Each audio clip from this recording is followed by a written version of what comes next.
En aquest vídeo anem a estudiar el volum molar, és a dir, quin volum ocupa una quantitat en mols d'un gas determinat. Per posar un exemple, si nosaltres tenim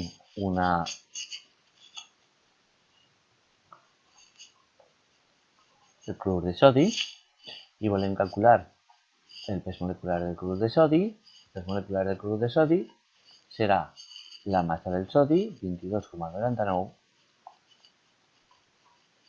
més una vegada la massa del clor, 35 en 45.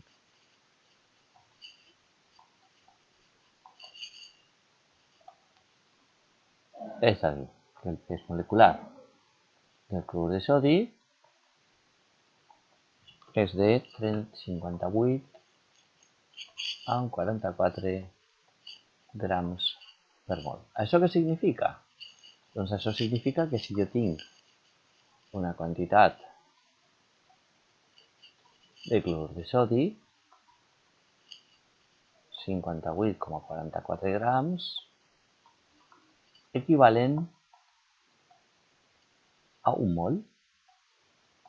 És a dir, que en 58,44 grams de clorur de sodi hi ha 6,022 per 10 elevat a 23 partícules.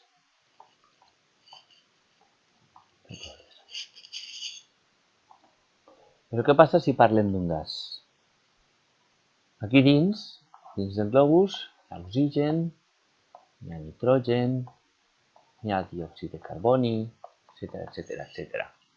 Depèn de la temperatura, aquest gas ocuparà més o més espai. Depèn de la pressió que jo exerceixi casos del gas, ocuparà més o menys espai. Ese més o menys espai al final estableix en saber quin és el volum que ocupa aquest gas en unes determinades condicions, a unes condicions de pressió i de temperatura.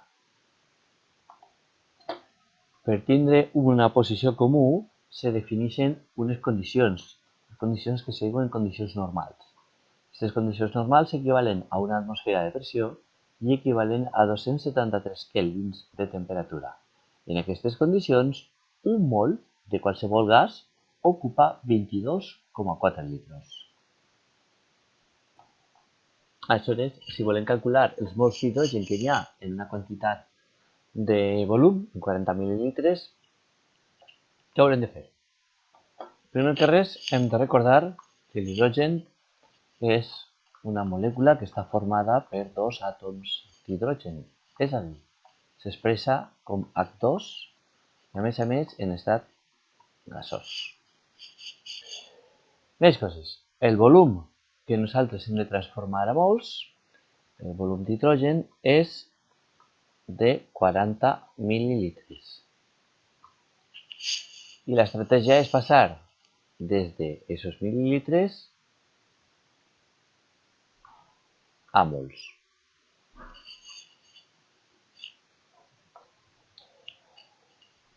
El nostre factor de conversió és un mol equival a 22,4 litres. Per tant, jo hauré de tindre per una banda el volum en litres i per altra banda hauré de calcular quins són els mols que tindré. Per tant, partirem dels 40 mil·lilitres d'hidrogen.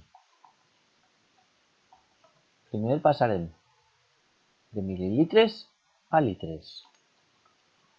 1.000 mil·lilitres equivalent a un litre.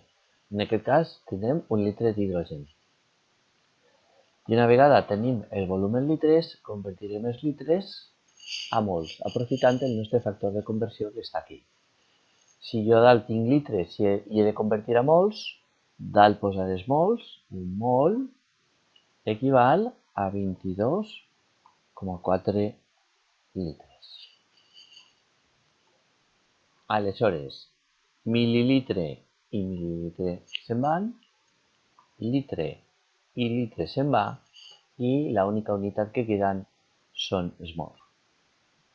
Per tant, caldrà fer 40 per un mol d'hidrogen dividit per 1000 i per 22,4. I això fa 1,79 per 10 elevat a menys 3.